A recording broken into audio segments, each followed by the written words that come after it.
Detective Alex Carter had been counting down the days to this Saturday morning for 3 whole weeks. His job with the FBI kept him busy almost every weekend, chasing leads and writing reports until late at night. But today was different. Today was sacred. Today belonged completely to his children. He stood in his kitchen at 7 in the morning, making pancakes from scratch while coffee brewed in the background. The smell filled the house as he heard little feet running down the stairs. 9-year-old Sophie burst into the kitchen first, her hair still messy from sleep, but her eyes bright with excitement. "Is today the day, Daddy? Are we really going to Millfield Park?" she asked, bouncing on her toes. Right behind her came 11-year-old Kevin, trying to act too cool to be excited but failing completely. "Dad, you promised we could stay all day." "No work calls, remember?" Alex smiled and flipped another pancake. "No work calls. I even turned my phone to silent. Today's just about us 3 having fun." The kids cheered and climbed onto the kitchen stools. Alex had been planning this day for weeks. Work had been crazy lately. Too many late nights investigating cases meant missing bedtime stories and soccer games. His ex-wife had been understanding, but Alex could see the disappointment in his children's eyes when he had to cancel plans again and again. Today was going to be perfect. Sophie started talking about everything she wanted to do at the park, the big slide that was shaped like a castle, the swings that went really high, the sandbox where they could build the world's biggest castle. Kevin pretended he was too old for playgrounds, but Alex knew better. Last time they went to a park, Kevin had spent an hour on the monkey bars trying to beat his personal record. "Can we get ice cream from the truck?" Sophie asked, syrup dripping down her chin. "Can we play frisbee?" Kevin added. "We can do whatever you want," Alex said, sitting down with his own plate. "This is your day." After breakfast, they all got ready. Together, Alex chose comfortable clothes, jeans, and a light jacket. It was early spring, and the weather was perfect. Not too hot, not too cold. Just right for a day outside. The drive to Millfield Park took 20 minutes through their city's nicest neighborhood. Big houses with perfect lawns lined the streets. Alex had grown up on the other side of town, in a much different area. But he worked hard so his kids could enjoy places like this. As they pulled into the parking lot, Sophie pressed her face against the window. "Look how big it is." Millfield Park was indeed huge. It had been renovated just 2 years ago with new playground equipment, walking trails, and beautiful gardens. Families were already arriving even though it was still early. Alex could see kids running around while parents set up picnic blankets. "All right, crew," Alex said as he parked the car. "What's the plan?" "Playground first," Sophie shouted.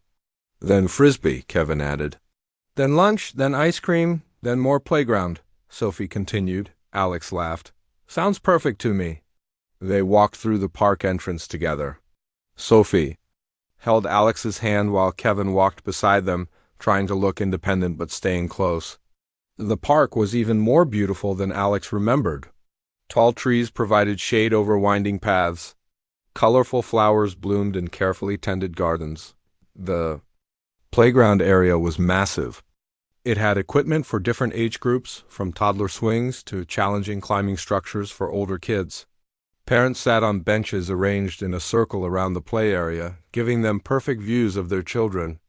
"This is the best park ever," Sophie declared, already running toward a spinning wheel. Alex found a bench right in the middle of the seating area. From here he could see everything. The slide shaped like a castle where Sophie was already climbing. The monkey bars where Kevin was testing his grip. The sandbox in the corner where a group of younger kids were building something elaborate. He pulled out his phone to take a picture, then remembered his promise. No phone today except for pictures. He switched it to airplane mode and put it away. Other parents were doing the same thing. He was watching their kids play while enjoying the peaceful morning. A mom nearby was reading a book while her toddler played in the sand. A dad was helping his daughter across the monkey bars. Everything felt normal and safe. Alex leaned back on the bench and took a deep breath. This was exactly what he needed. No cases to think about, no reports to write, no criminals to chase. Just a dad watching his kids have fun. Sophie waved at him from the top of the castle slide. Daddy, watch me, she called out before zooming down with a huge smile. Kevin was already making friends with another boy around his age.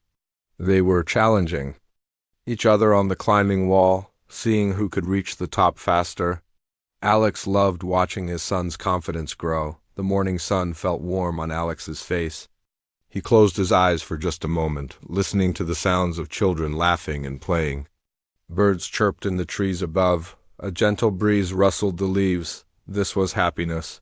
This was what he worked so hard for. Not just to provide for his kids, but to create memories like this. Days when they could just be a normal family doing normal things. Daddy, come push me on the swings, Sophie called out. Alex got up immediately. The next few hours passed like a perfect dream. He pushed Sophie on the swings until she was soaring high into the air, laughing with pure joy. He spotted Kevin on the climbing equipment, cheering him on as he conquered each challenge. They played frisbee on the grass area next to the playground. Sophie couldn't catch it very well yet, but she ran after it with determination every time. Kevin showed off his throwing skills, making the frisbee curve and spin in impressive ways.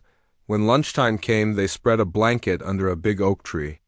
Alex had packed sandwiches, fruit, and juice boxes. Simple food, but it tasted amazing. Eaten outside with his favorite people. This is the best day ever, Sophie said, taking a big bite of her peanut butter sandwich. Better than Christmas? Alex asked with a grin. Sophie thought seriously for a moment. Maybe not better than Christmas, but really, really close. Kevin rolled his eyes but was smiling too. It's pretty good, Dad. Thanks for keeping your promise. After lunch, they went back to the playground. More families had arrived, making the park busier but still comfortable. Alex returned to his bench, feeling completely content. He watched other families around him. A couple pushing their baby in a stroller, grandparents helping their grandson on the seesaw, teenagers playing basketball on the court nearby. Everyone looked happy and relaxed. This was what weekends were supposed to be like. This was what childhood should feel like, safe, fun, and full of love. Alex pulled out his phone to check the time. It was still early afternoon. They had hours left before they needed to go home. Hours more of this perfect day. He put the phone away and looked back at his kids. Sophie was making friends with a girl her age at the sandbox. Kevin was back on the monkey bars, still trying to beat his record. Everything was exactly as it should be. Alex had no idea that in just a few minutes, everything would change forever. Mrs. Helen Davis had lived in the White House across from Millfield Park for almost 40 years. She knew every family in the neighborhood, every dog walker who passed by, and every regular visitor to the park. From her kitchen window, she had a perfect view of the entire playground area. It had become her daily routine to watch the comings and goings while she drank her morning coffee. Today started like any other Saturday. She made her usual cup of tea and settled into her favorite chair by the window. The park was already busy with families enjoying the beautiful spring weather. She recognized most of the faces: the Johnson family with their twin boys, Mrs. Rodriguez, who brought her granddaughter every weekend, the young couple with the golden retriever who always played fetch on the grass. But then she noticed someone who didn't belong. A black man was sitting alone on one of the benches, watching the children play. Helen squinted through her window, trying to get a better look. He appeared to be in his 30s, wearing jeans and a dark jacket. What made her uncomfortable was that he seemed to be watching the children very intently, and she couldn't see any kids with him. Helen had watched enough news programs to know about strangers who targeted children in public places. Just last month, there had been a story on Channel 7 about a man who had approached children at a park in the next town over. The memory made her hands shake as she reached for her phone. She tried to convince herself she was overreacting. Maybe he was waiting for someone? Maybe his wife was in the bathroom with their children. But as she continued watching, the man pulled out his phone and appeared to be taking pictures of the playground area. That was the final straw for Helen. Her fingers trembled as she dialed 911. The phone rang twice before a calm voice answered. 911, what's your emergency? Hello, yes, I need to report a suspicious person at Millfield Park, Helen said, her voice shaking slightly. What makes this person suspicious, ma'am?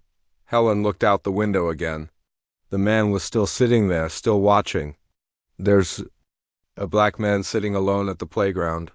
He's been watching the children for about 20 minutes now. He doesn't appear to have any children with him, but he's taking pictures. Is he approaching any children or causing any disturbance? Well, no, but he's just sitting there watching them and taking pictures. It's very strange behavior.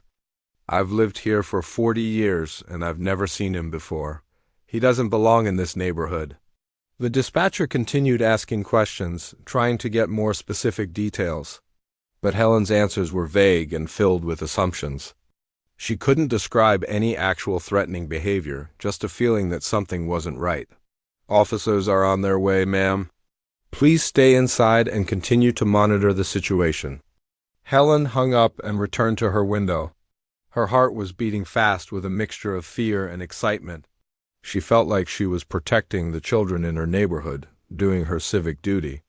In her mind, she was being a good neighbor and a responsible citizen. Meanwhile, across the street at the park, Alex was completely unaware that he was being watched and reported. He was having the time of his life with Sophie and Kevin. They had just finished their picnic lunch under the oak tree, and the kids were eager to return to the playground. "Daddy, will you tie me on the monkey bars?" Kevin asked, flexing his arms dramatically. "Of course. Let's see if he can beat your record from last time," Alex replied. Following his son to the equipment, Sophie ran ahead to the sandbox where she had spotted some other girls building an elaborate castle. Alex smiled, watching her immediately start making friends. She had always been social and outgoing, able to fit in anywhere. Alex found his spot back on the bench where he had been sitting earlier. From here, he could see both kids clearly. Kevin was stretching and preparing for his monkey bar challenge, while Sophie was already deep in conversation with her new friends. About castle building strategies, he pulled out his phone to start the timer for Kevin, but then decided to take a quick picture first. The lighting was perfect, and Kevin looked so determined and focused. Alex wanted to capture this moment. "Ready when you are, buddy," Alex called out. Kevin grabbed the first bar and began swinging across. Alex cheered him on while keeping one eye on Sophie in the sandbox. Other parents around him were doing the same thing, watching their children, taking pictures, enjoying the beautiful day. What Alex didn't know was that his innocent parental behavior was being interpreted very differently by someone watching. From across the street, to Helen Davis, his careful attention to the children looked suspicious. His phone use looked like evidence of bad intentions. His presence in her neighborhood felt like a threat. The cultural and racial assumptions that shaped Helen's worldview made it impossible for her to see what was really happening. She couldn't imagine that this black man might simply be a father enjoying time with his children. Her biases filled in a story that fit her preconceived notions about who belonged in her neighborhood and who didn't. Single quotes. Helen watched as two police cars turned onto Park Avenue with their lights flashing but no sirens. She felt a surge of validation. The authorities were taking her call seriously. Soon, this suspicious person would be dealt with, and the children would be safe again. Officer Rick Thompson and Officer Jason Miller had been partners for 3 years. They responded to all kinds of calls in this part of the city, mostly minor disputes and occasional break-ins. When they heard the dispatch about a suspicious person at Millfield Park, they approached it like any other routine call. Suspicious? Black male, approximately 30 to 35 years old, taking pictures of children at the playground. Officer Thompson read from his notes as they pulled into the park's parking lot. Any history of problems at this location? Officer Miller asked. Nothing major. Couple of noise complaints during summer concerts, but that's about it. Pretty quiet neighborhood.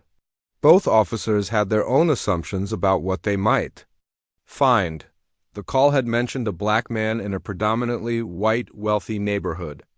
They had responded to similar calls before, sometimes finding genuine concerns, but often discovering that the suspicious behavior was simply someone who looked different from the usual crowd. As they walked toward the playground area, They scanned for their target. It didn't take long to spot Alex on the bench. He was the only black adult in the immediate area, making him easy to identify. "That must be our guy," Officer Thompson said, pointing toward Alex's location. They began walking in his direction, their training and experience automatically kicking in. They approached with the caution that had been drilled into them at the academy: maintain visual contact, assess potential threats, be ready for anything. What they couldn't see from their angle was Sophie building sandcastles just 50 feet away, or Kevin hanging from the monkey bars calling out to his father. They couldn't hear Alex cheering for his son or see the genuine joy on his face as he watched his children play. All they saw was what the 911 call had described: a black man sitting alone, watching children with a phone in his hand. Alex noticed them approaching immediately. 20 years in law enforcement had given him an instinct for reading situations. The way they walked with purpose directly toward him, their hands positioned near their belts, the serious expressions on their faces, he knew exactly what was happening. His stomach dropped as the realization hit him. Someone had called the police on him. Someone had seen a black father playing with his children and decided he was a threat. The perfect day he had planned was about to become a nightmare. Alex watched the two officers walking directly toward him, and his heart started beating faster. He had been in law enforcement long enough to know exactly what this meant. Someone had called the police on him. Someone had looked at a black man sitting in a park and decided he was dangerous. The irony wasn't lost on him. Here he was, a federal agent with 20 years of experience, about to be treated like a criminal in front of his own children. He took a deep breath and prepared himself for what was coming. The most important thing was keeping Sophie and Kevin safe and calm. "Sir, we need to speak with you," Officer Thompson called out as they approached. His voice was loud enough that other parents started turning to look. Alex stood up slowly from the bench, keeping his hands visible. Every movement had to be careful and deliberate. One wrong gesture could escalate this situation beyond control. "Good afternoon, officers," Alex replied in his calmest voice. "What can I help you with?" Officer Miller positioned himself at an angle that blocked Alex's path toward the parking lot. It was a standard tactical move, but it made Alex feel trapped. Other families at the playground were starting to notice the commotion. "We received a report about suspicious activity in this area," Officer Thompson said, his hand resting on his belt near his weapon. "Someone called about a man taking pictures of children." Alex felt his stomach drop. Taking pictures of children. That's what they thought he was doing. He glanced over at Kevin, who was still hanging from the monkey bars, completely unaware of what was happening. Sophie was in the sandbox, building castles with her new friends. "Officers, I think there's been a misunderstanding," Alex said carefully. "I'm here with my children. I was taking pictures of my son on the playground equipment." The two officers exchanged a look. They had heard this excuse before from people trying to explain away inappropriate behavior. In their experience, genuine explanations usually came with more details and less nervousness. "Your children?" Officer Miller asked skeptically. "Which children are yours?" Alex pointed toward the monkey bars where Kevin was attempting to cross for the third time. "My son Kevin is right there on the bars. My daughter Sophie is in the sandbox with the group of girls." Officer Thompson looked in the directions Alex had indicated, but he wasn't convinced. The boy on the monkey bars was focused on his activity and hadn't acknowledged Alex. The little girl in the sandbox was playing with several other children and could belong to any of the families present. "Can you prove these are your children?" Officer Miller asked. The question hit Alex like a physical blow. In all his years as a father, no one had ever asked him to prove his relationship to his own kids. But he knew that getting angry or showing frustration would only make things worse. "They know me quite well," Alex said, trying to keep his voice steady. "Sophie is 9 years old, and she's wearing the pink shirt with the unicorn on it. Kevin just turned 11 last month. He's been working on crossing those monkey bars without stopping for weeks." Officer Thompson wasn't satisfied with these details. Anyone could observe children for a few minutes and pick up basic information about them. "Sir, we're going to need something more concrete than that." By now, the conversation was attracting serious attention from other families. Parents were pulling their children closer and whispering among themselves. Some were already reaching for their phones. Sensing that something significant was happening, Alex noticed the crowd forming and felt his anxiety increase. The last thing he wanted was for his children to see him being questioned by police. But Kevin had finished his monkey bar attempt and was starting to walk over, drawn by the gathering of adults. "Dad, what's going on?" Kevin asked as he approached the group. His 11-year-old instincts told him something was wrong. Officer Miller immediately stepped between Kevin and Alex. "Son, do you know this man?" Kevin looked confused by the question. "That's my dad." "Why are you asking?" "Sometimes children can be confused or coached." Officer Thompson said to his partner, speaking as if Kevin couldn't hear him, "We need to investigate this more thoroughly." Alex felt his blood pressure rising. They were questioning his son's ability to recognize his own father. The implication was clear. They thought he was some kind of predator who had somehow convinced a child to call him dad. "Kevin, can you tell these officers my name?" Alex asked his son, hoping to clear up the confusion. "Alex Carter," Kevin replied immediately. "My dad works for the FBI. Why are they asking these questions?" The mention of the FBI should have changed everything, but Officer Miller dismissed it as part of an elaborate story. "Kids have active imaginations," he said to his partner. He could have told the boy to say anything. Sophie had noticed the commotion and was walking over from the sandbox, her hands still covered in sand. "Daddy, who are these men?" she asked, instinctively moving closer to Alex's leg. "These are police officers, sweetheart," Alex said gently. "They just have some questions." Officer Thompson knelt down to Sophie's eye level. "Little girl, is this man your daddy?" Sophie nodded vigorously. "Yes, that's my daddy. We came to the park together this morning. We had pancakes for breakfast and he made them in funny shapes." But instead of resolving the situation, Sophie's detailed answer only made the officers more suspicious. In their training, they had learned that predators often gain children's trust by doing special things for them. The pancakes could be seen as evidence of grooming behavior. "Where is your mommy?" Officer Miller asked Sophie.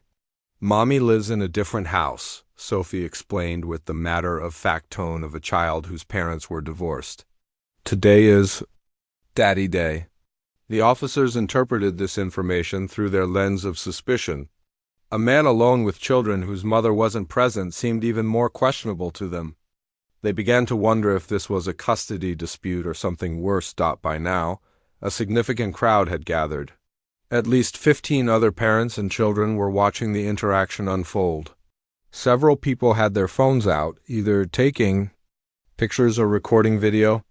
The attention was making everyone more nervous, including the officers. "Sir, we're going to need you to come with us for questioning," Officer Thompson announced. "We need to sort this situation out properly." Alex felt panic rising in his chest. They were talking about arresting him in front of his children. Kevin and Sophie would watch their father being taken away by police for no reason other than being black in the wrong neighborhood. "Officers, please," Alex said, working hard to keep his voice calm. "My children are clearly comfortable with me. They know personal details about our life together. This is obviously a misunderstanding." But the officers had already made up their minds. The 911 call had described suspicious behavior, and they had found a black man with children who claimed to be his. The children's statements could be explained away by coaching or manipulation. In their view, they were protecting potential victims.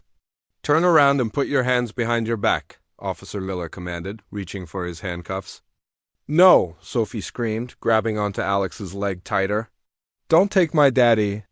Kevin stepped forward, his young face filled with confusion and anger. "You can't arrest my dad. He didn't do anything wrong." Other parents in the crowd were starting to murmur among themselves. Some were filming everything, while others were trying to shield their own children from the scene. The situation was spiraling out of control rapidly. Alex knew this was the most critical moment.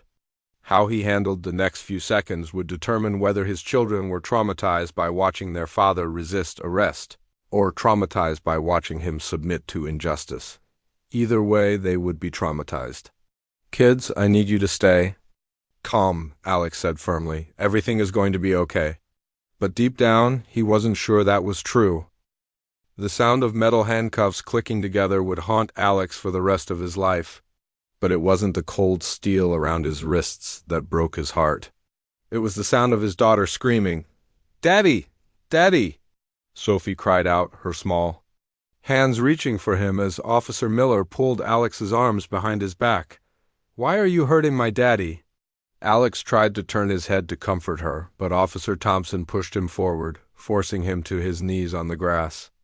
The position was humiliating and painful, but worse than that was watching the terror in his children's eyes. Kevin stood frozen in shock for a moment before anger took over.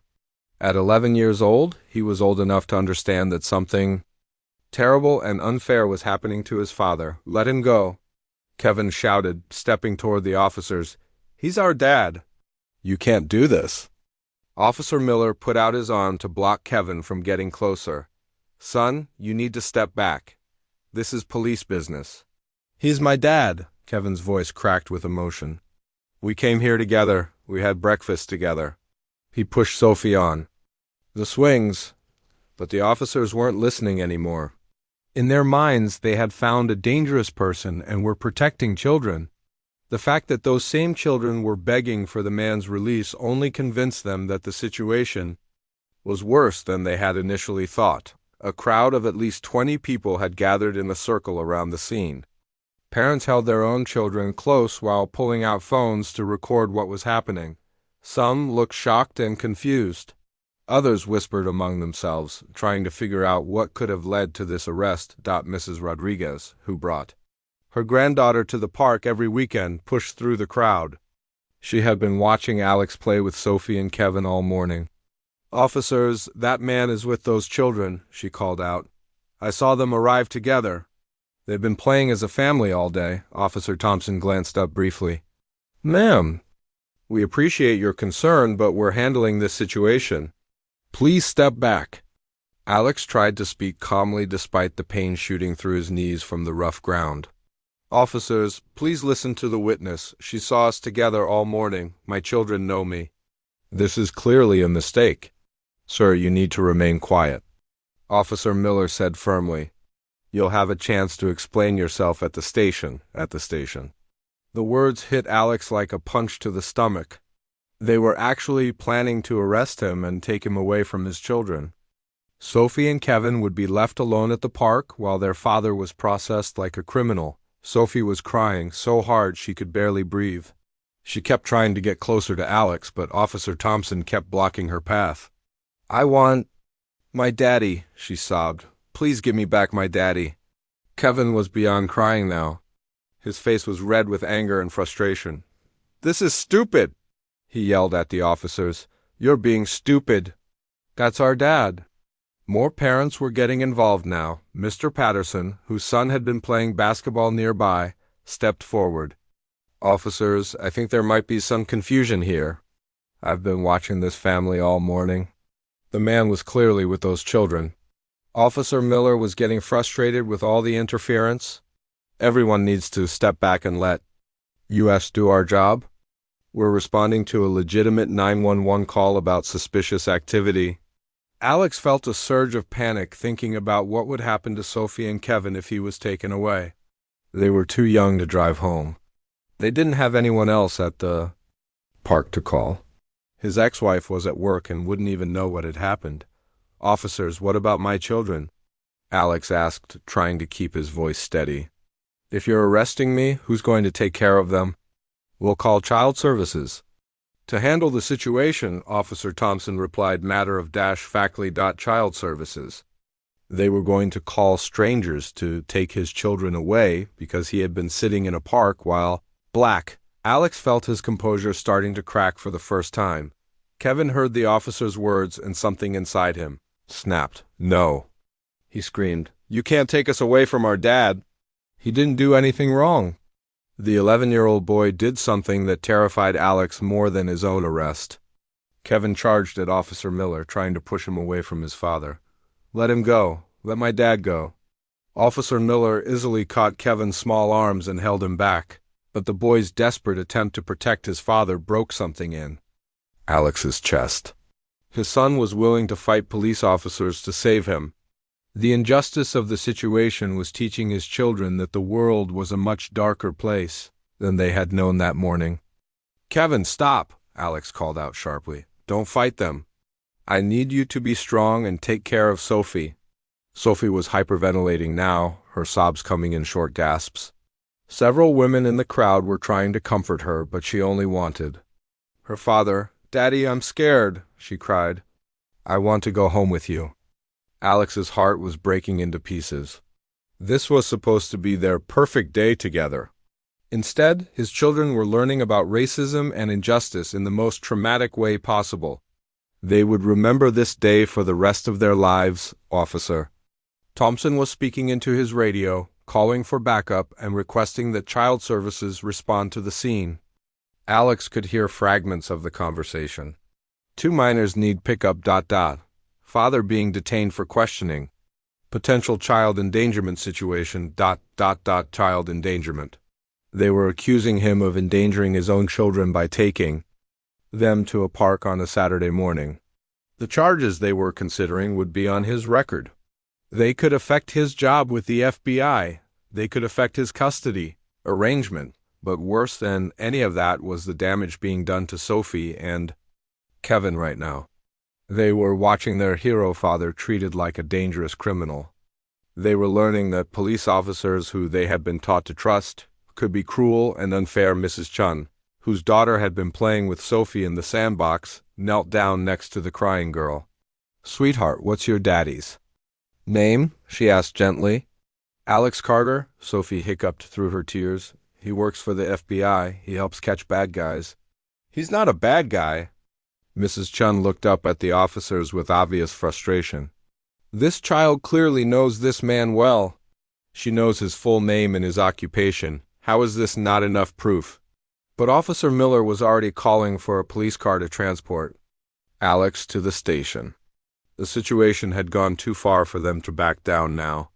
They had made their decision and were committed to following through. Alex knew he had one last chance to prevent this nightmare from getting worse. He had been trying to handle this situation like a regular citizen, hoping that reason and evidence would prevail. But that approach had failed completely. It was time to reveal who he really was.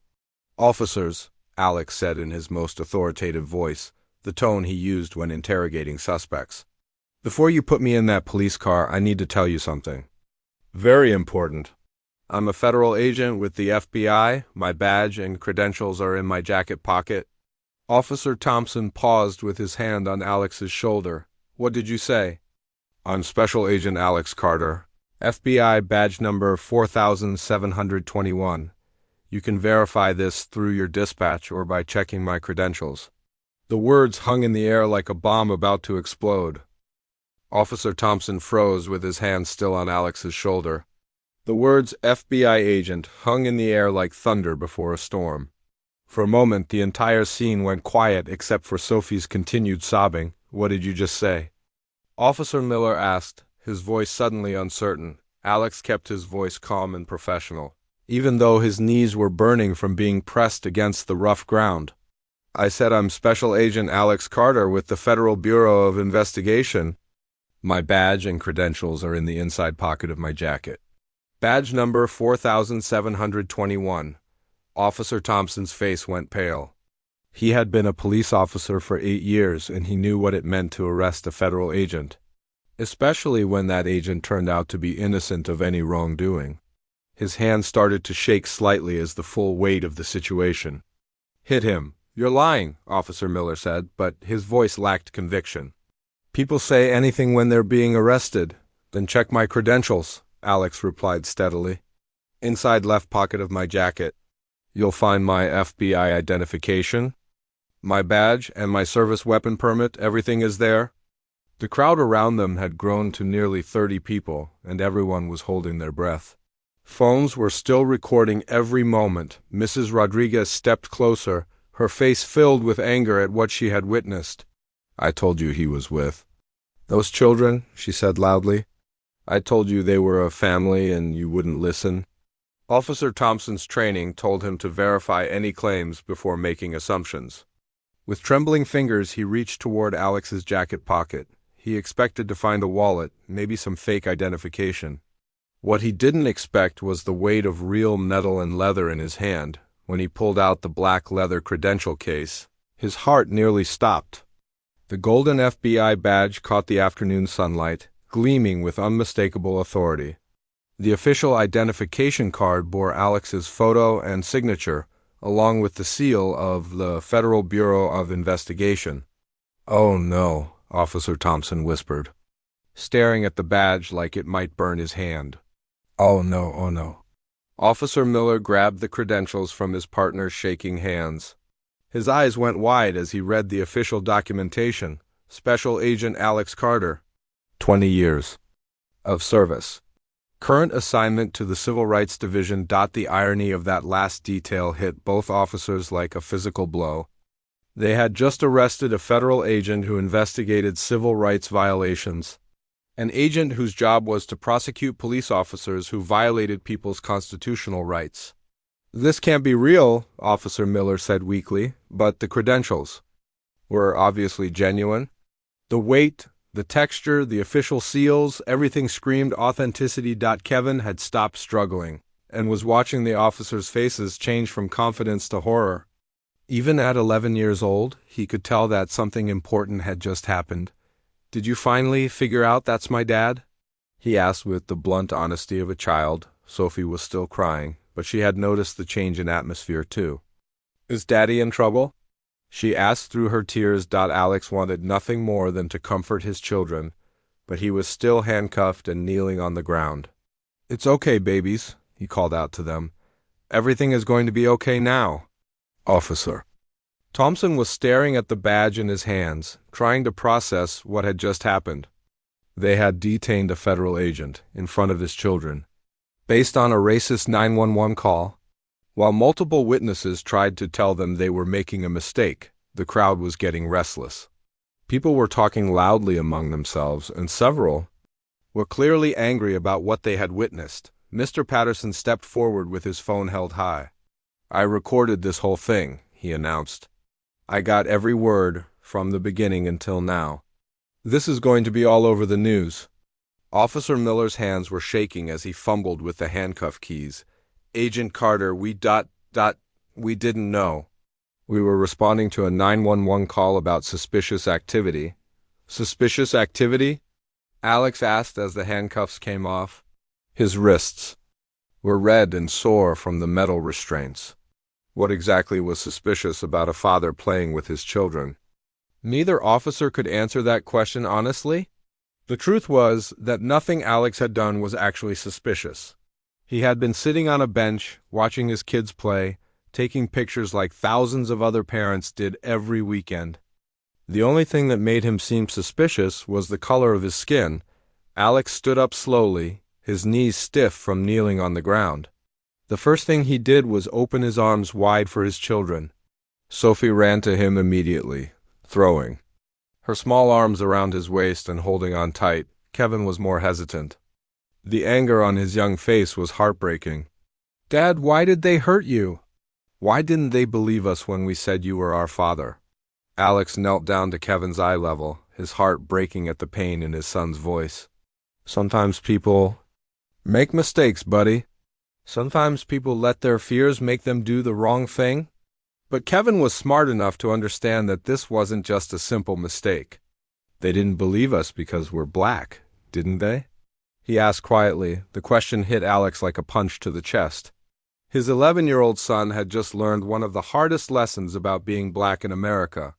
The lesson Alex had hoped to shield him from for a few more years. "We'll talk about it when we get home," Alex said gently, not wanting to have this conversation in front of a crowd of strangers. Officer Thompson was trying to figure out how to apologize for arresting a federal agent. "Agent Carter, we sincerely apologize for this misunderstanding.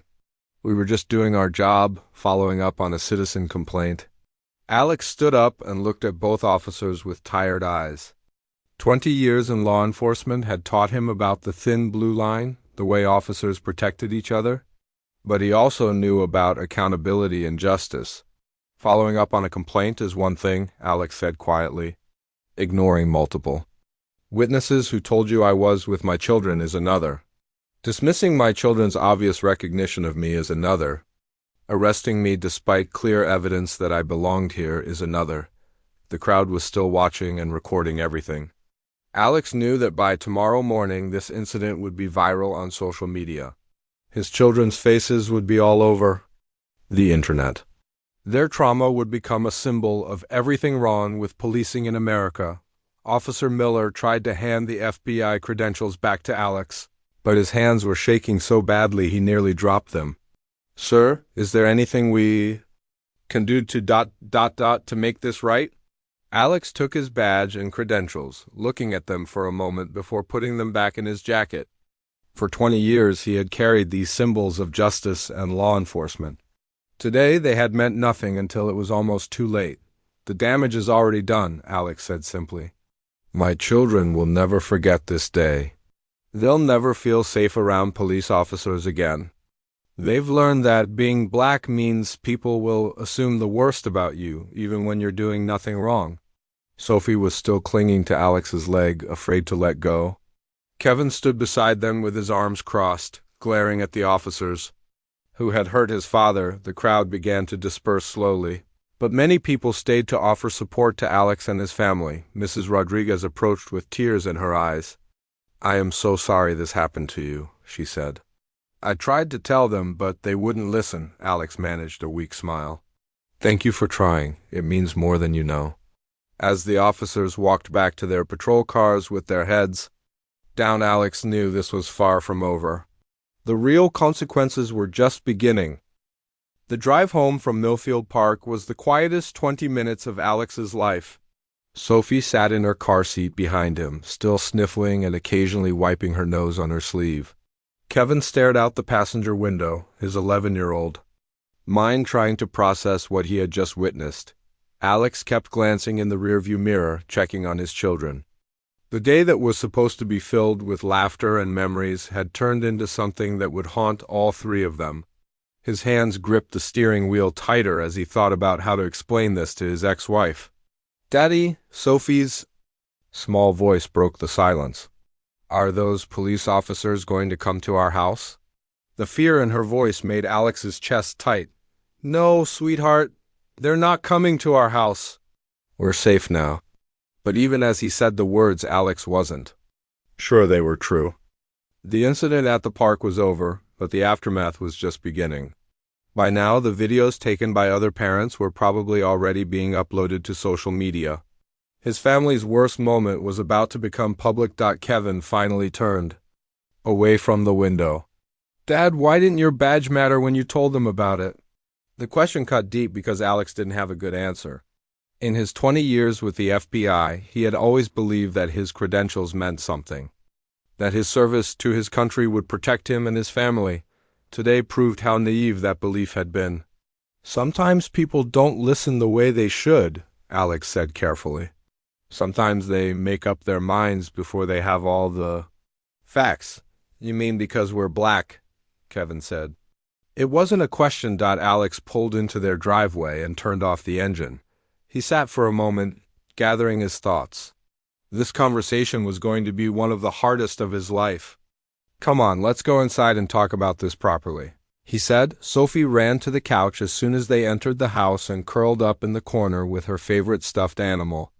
Kevin sat on the opposite end, still angry but trying to be strong for his little sister. Alex's phone had been buzzing nonstop during the drive home. Notifications from social media, missed calls from numbers he didn't recognize, and several text messages. He glanced at the screen and saw that someone had already tagged him in a video on Facebook. The footage was shaky but clear. It showed him being handcuffed while Sophie screamed and Kevin tried to fight the officers.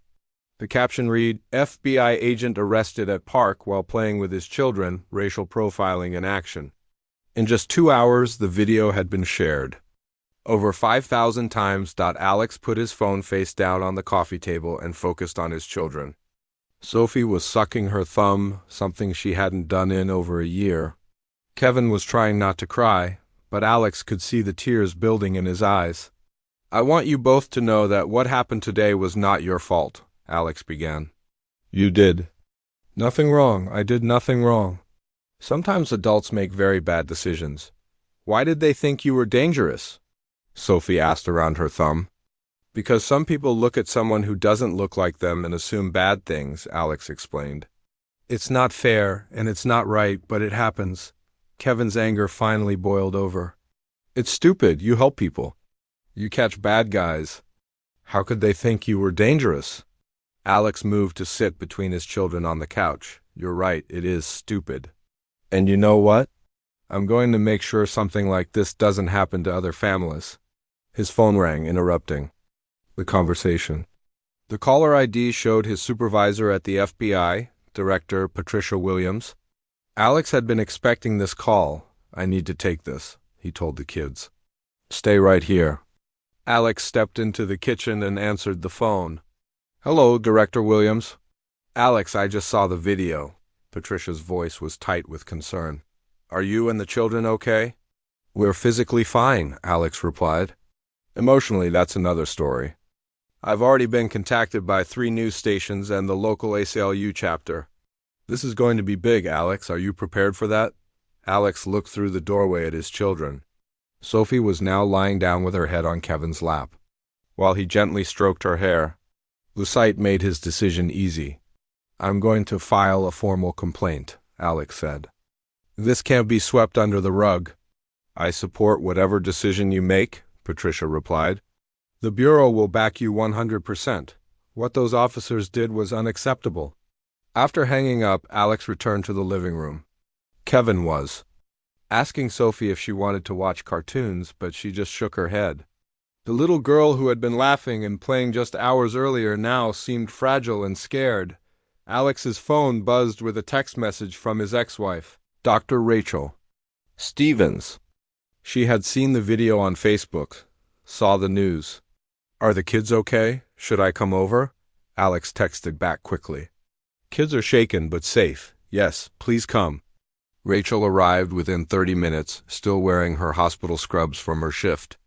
She worked as an emergency room doctor and had rushed over as soon as she could get away. The moment she walked through the door, Sophie ran to her. Mommy, the police were mean to Daddy, Sophie cried, burying her face in Rachel's shoulder. Rachel held her daughter tight while looking at Alex over Sophie's head. Her eyes were filled with a mixture of anger and heartbreak. They had always known this day might come, but they had hoped their children would be older when they had to face the reality of racism. Kevin, are you okay? Rachel asked, opening one arm to include him in the hug. Kevin nodded, but his tough exterior was cracking. They wouldn't believe us when we said he was our dad, even when we told them his name and everything. Rachel sat down on the couch with both children close to her. I want you both to listen to me very carefully. What happened today was wrong. The officers made a terrible mistake, and they should be ashamed of themselves. But why did it happen? Kevin asked. Rachel looked at Alex, knowing this was the conversation they had both dreaded having. Some people have unfair ideas about people who look different from them. They see a black man and assume things that aren't true. But Daddy helps people, Sophie said. That's right, Rachel replied. And what happened today proves that we still have a lot of work to do to change people's minds. Alex's phone rang again. This time it was a reporter from the local news station. He declined the call but immediately received another one, then another. It's starting, Alex said to Rachel. We're about to become a very public family. Rachel understood the implications immediately.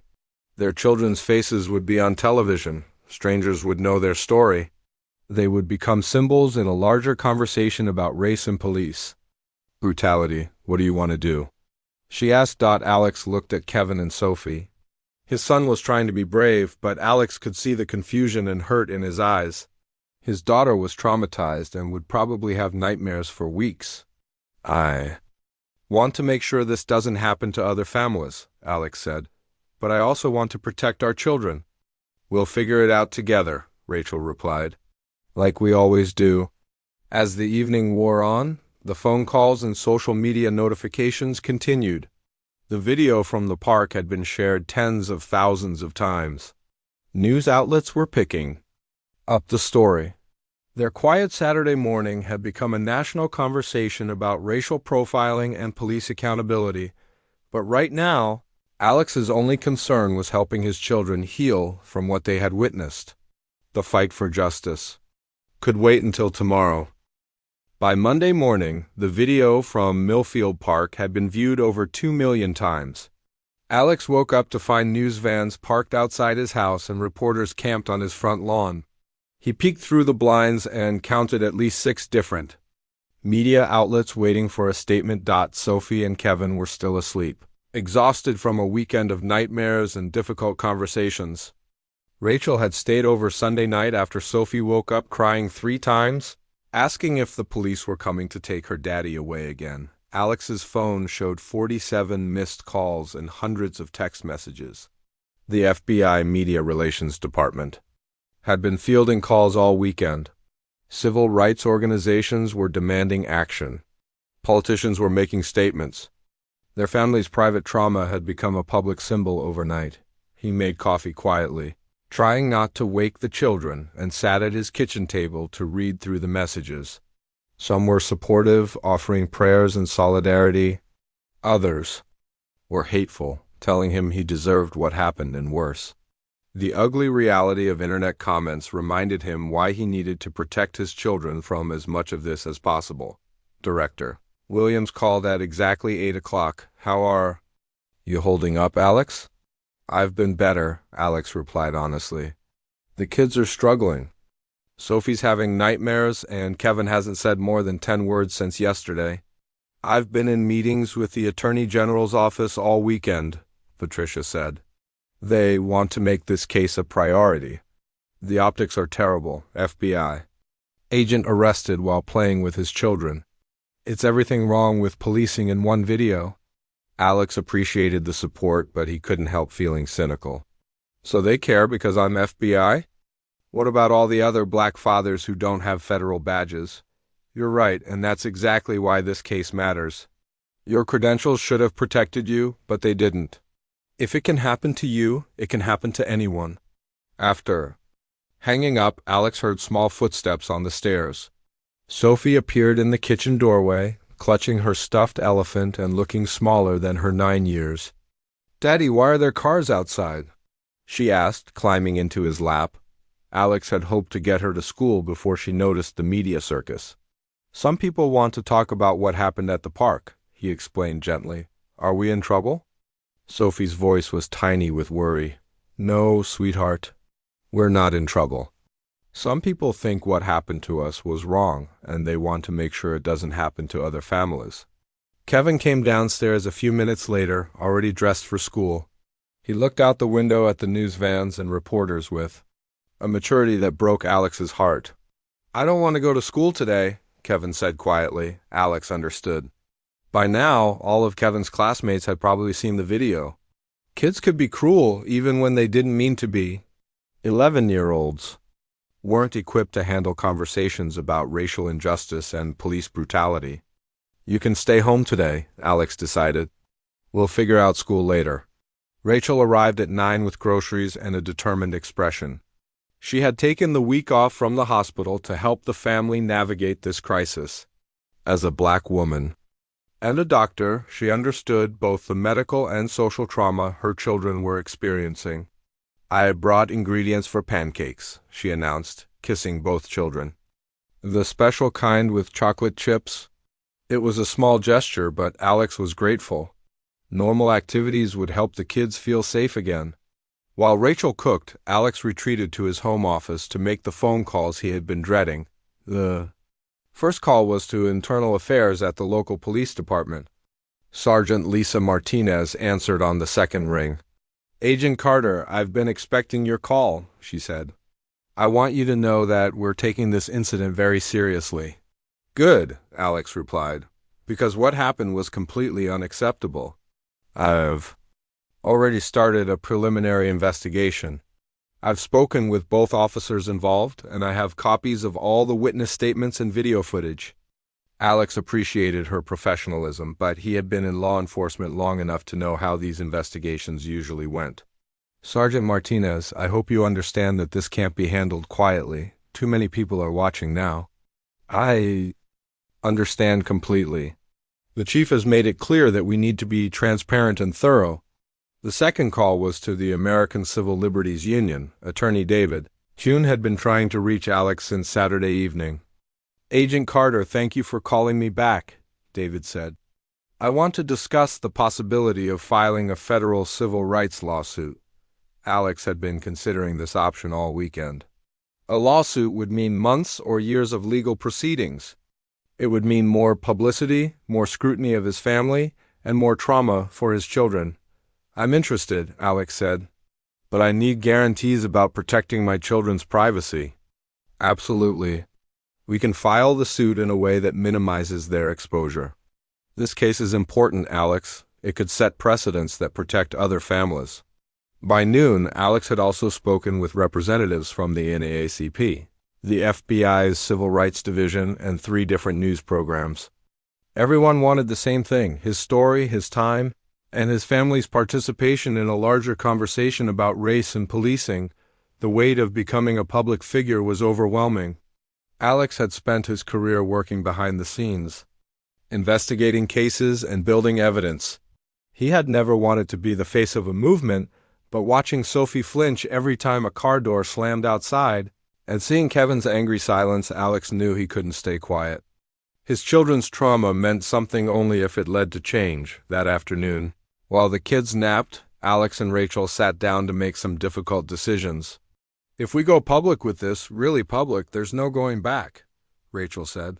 The kids will grow up being known as the children from that video. And if we don't go public, nothing changes, Alex replied. Other families will go through what we went through. They talked for hours about the pros and cons. The media attention could help bring about police reform and accountability. But it could also expose their children to harassment, threats, and unwanted attention for years to come. Finally, Kevin made the decision for them. He had been listening from the stairs, and he walked into the living room with tears in his eyes. Dad, I keep thinking about what you told me once, Kevin said. You said your job was to protect people who couldn't protect themselves. Alex nodded, remembering the conversation. It had been during Kevin's "what do you do at work" phase when he was 8 years old. Well, we couldn't protect ourselves at the park, Kevin continued. And if we don't tell people what happened, then other kids might have to watch their dads get arrested too. The wisdom in his 11-year-old son's words was humbling. Kevin had processed their trauma and emerged with a sense of purpose that many adults never found. Are you sure you want to do this? Alex asked. It means talking to reporters and having our picture in the news, Kevin nodded firmly. If it helps other families, then we have to do it. Sophie appeared at the top of the stairs, having woken up from her nap. Are we going to be on TV? She asked sleepily. Maybe, Rachel said gently. Would that be okay with you? Sophie thought for a moment. Will it make the mean police officers say sorry? It might, Alex replied honestly. Then okay, Sophie decided. With the simple logic of a 9-year-old that evening, Alex called Attorney Chun back and agreed to move forward with the civil rights lawsuit. He also scheduled interviews with 3 major news programs and agreed to speak at a press conference organized by the NAACP. The investigation into Officers Thompson and Miller was just beginning, but Alex's fight for justice was already underway. 6 months after that terrible Saturday at Millfield Park, Alex stood at the podium of the Riverside Community Center, looking out at a crowd of 200 people.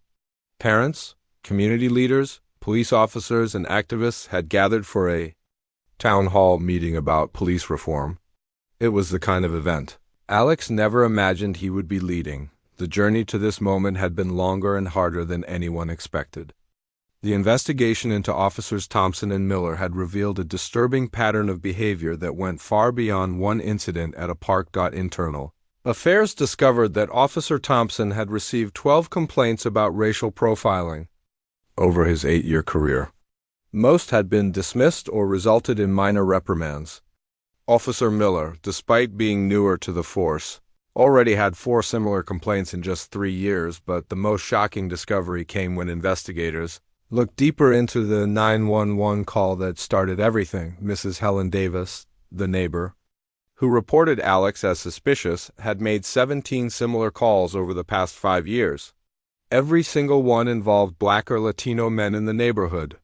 None of the calls had resulted in arrests or citations because no crimes had actually occurred. The system failed at every level, Alex told the crowd at the community center. A citizen made a racially motivated call. Dispatch failed to ask proper questions. Officers arrived with preconceived notions instead of open minds. And supervisors had ignored clear patterns of misconduct for years. The civil rights lawsuit had been settled 2 months earlier. The city agreed to pay damages to Alex's family and, more importantly, to implement comprehensive police reforms. Officers would receive mandatory bias training. A civilian oversight board would review all complaints involving racial profiling.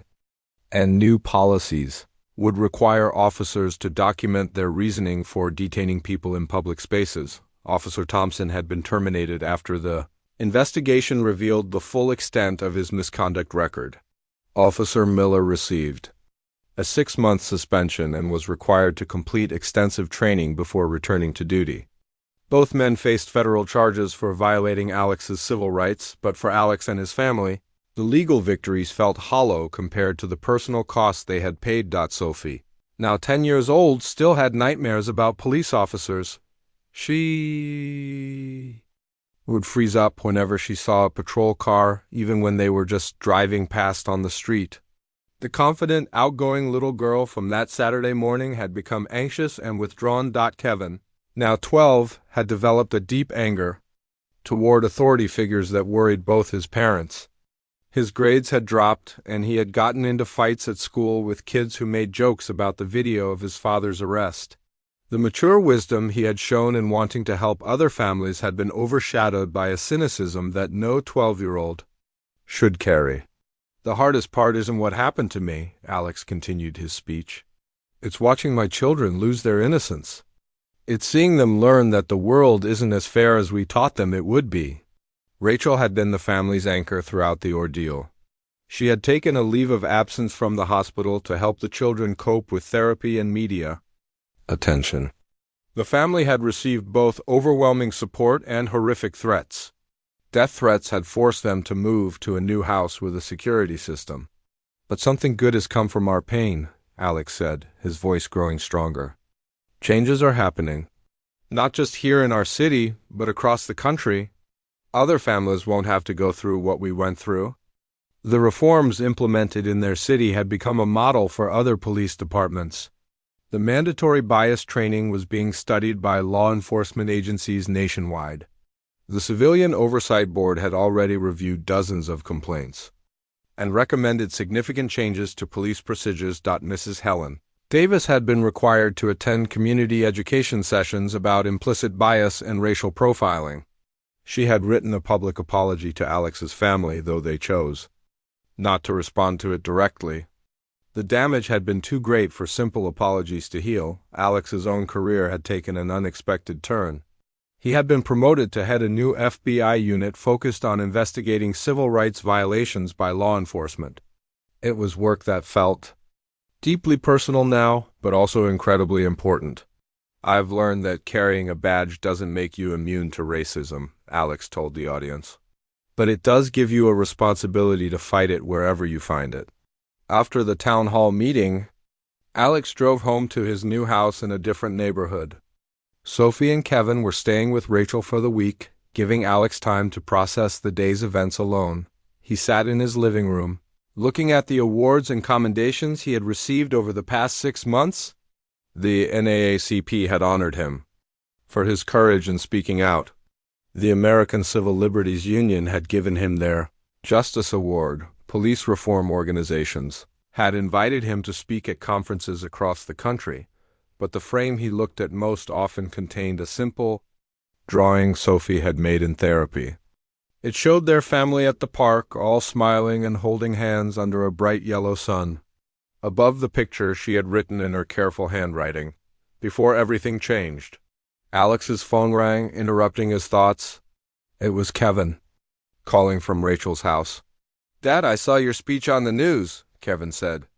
"You did good. Thanks, buddy." "How are you feeling?" "Better, I think. My therapist says it's okay to be angry about what happened, but I shouldn't stay angry forever," Alex smiled. Kevin's therapist, Dr. Angela Torres, had been working with both children to help them process their trauma. Sophie was slowly regaining her confidence, and Kevin was learning to channel his anger into productive activism. "Your therapist is smart," Alex replied. "Being angry can motivate us to make changes, but holding on to it too long just hurts us." "Dad, do you think what we went through was worth it? All the changes and stuff?" It was a question Kevin had asked several times, and Alex always struggled with the answer. Their family had sacrificed their privacy and peace of mind to create change. The price had been enormous. "I think we helped make things better for other families," Alex said carefully. "But I wish we hadn't had to go through it to make that happen." "Me too," Kevin agreed. "But since it happened, I'm glad we didn't just stay quiet." A year later, Alex was invited back to Millfield Park for the dedication of a new playground, area funded by the city's settlement money, the space included. Educational plaques about diversity, inclusion, and civil rights. A small memorial garden honored victims of racial injustice. Sophie and Kevin came with him, nervous but determined to face the place where their lives had changed forever. Sophie held Alex's hand tightly as they walked past the bench where he had been arrested. Kevin carried a bouquet of flowers to place in the memorial garden. "It looks different," Sophie observed. The playground equipment had been updated, and new trees had been planted throughout the park. "It feels different too," Kevin added. "Safer somehow." Alex watched his children explore the new playground equipment with cautious joy. They were healing slowly but surely. The nightmares were less frequent. Sophie was making friends again. Kevin had joined his school's debate team, channeling his passion for justice into constructive competition. The family story had become part of the national conversation about police reform and racial justice. But for Alex, the most important outcome was watching his children rebuild their trust in the world around them. As they prepared to leave the park that day, Sophie turned to Alex with a serious expression. "Daddy, do you think what happened to us will help other kids?" "I hope so, sweetheart," Alex replied. "I really hope so." Standing there in the park where everything changed, Alex felt something he hadn't experienced in a long time. Peace. Not because justice had been served or reforms had been implemented, but because his family had survived. They had turned their pain into purpose, and they were stronger than ever before.